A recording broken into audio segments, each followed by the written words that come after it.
On a vu qu'une mutation d'un mot 1 en un mot 2 peut être modélisée à l'aide d'un alignement du mot 1 sur le mot 2. Et on a vu comment on peut attribuer un score à chaque alignement.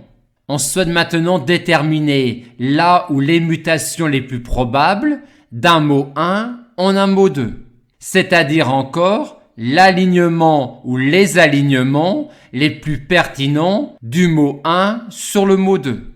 On va rechercher pour cela l'alignement ou les alignements qui réalisent le score le plus élevé.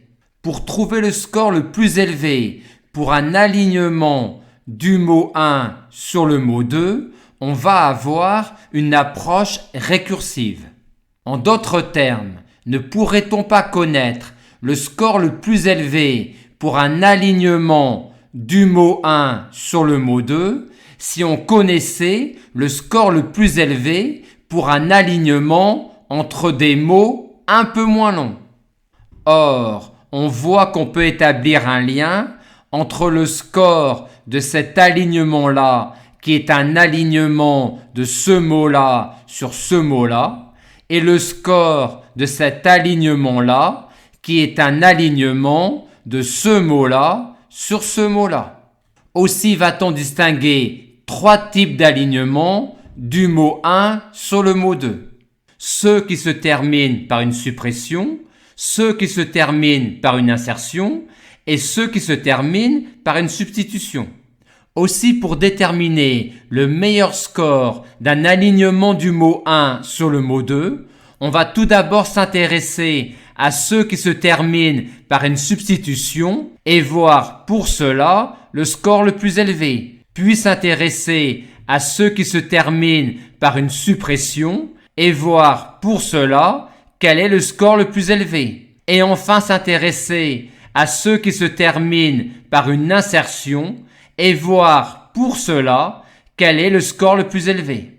Il est important de noter que si on connaissait ces 3 scores-là, non seulement on connaîtrait le meilleur score d'un alignement du mot 1 sur le mot 2 qui serait le maximum de ces 3 scores-là, mais on saurait également comment devrait se terminer un alignement optimal de ce mot-là sur ce mot-là. Il devrait se terminer par une substitution si le meilleur des 3 scores est le score jaune, par une suppression si c'est le score bleu et par une insertion si c'est le score vert.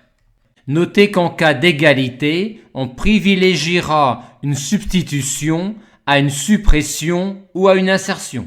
Voyons maintenant comment déterminer chacun des 3 scores. Le score d'un tel alignement sera le score de cet alignement-là, qui est un alignement de ce mot-là sur ce mot-là, auquel on rajoutera les points relatifs à cette substitution. Aussi, pour obtenir le score le plus élevé, on ira rechercher le score le plus élevé pour un alignement de ce mot-là sur ce mot-là. Maintenant, pour calculer le score bleu et le score vert, tout dépend de la façon dont on pénalisera les gaps. Soit on effectue une pénalisation linéaire des gaps, auquel cas chaque suppression et chaque insertion sera toujours pénalisée de la même façon, soit on effectue une pénalisation affine des gaps avec une pénalité d'ouverture et une pénalité d'extension, auquel cas la pénalisation d'une suppression ou d'une insertion ne sera pas la même selon qu'il s'agit d'une extension de gap ou d'une ouverture de gap. Dans la suite de cette vidéo, on se limite pour l'instant à la situation où on effectue une pénalisation linéaire des gaps.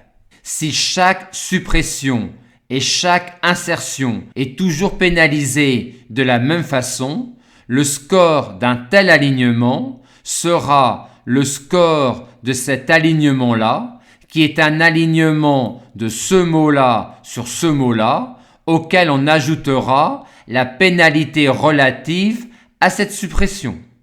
Aussi, pour déterminer le score le plus élevé, on ira rechercher le score le plus élevé pour un alignement de ce mot-là sur ce mot-là. Et pour déterminer le score vert, on procédera exactement de la même façon. En résumé, pour déterminer le score le plus élevé pour un alignement d'un mot sur un autre, on ira rechercher ces trois scores-là, qui sont directement liés aux scores les plus élevés pour des alignements de ce mot-là sur ce mot-là, de ce mot-là sur ce mot-là, et de ce mot-là sur ce mot-là. Et en réitérant le procédé, on pourra ainsi calculer de proche en proche le score le plus élevé pour un alignement d'un mot 1 sur un mot 2. Et pour mettre cela en forme, on utilisera un tableau à double entrée dont le contenu des cases sera défini de la manière suivante. Dans cette case-là, on mettra le score le plus élevé pour un alignement de ce mot-là sur ce mot-là. Et il en sera de même pour toutes les cases du tableau. Ainsi, dans cette case-là, on mettra le score le plus élevé pour un alignement de ce mot-là sur ce mot-là. Et dans ce tableau, on verra la raison de la présence de ces deux cases-là.